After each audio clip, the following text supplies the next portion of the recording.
Ай, здорово! Иногда, чтобы совершить какой-либо теломаневр, нам не хватает пластичности. А сегодня мы отмечаем день раздвоения личности. Глобально это патология гидроцефалии головного мозга. Это любимая тема писателей, специализирующихся на загадках человеческого разума. К сожалению, случаи, когда человек с диссоциативным расстройством идентичности демонстрирует потрясающие способности или начинает говорить на незнакомом языке, обычно встречаются только в литературе.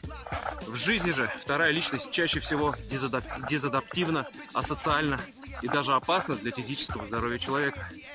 Давайте друг другу дарить больше добра, любви, заботы и стараться это делать каждый день, а не только в субботу.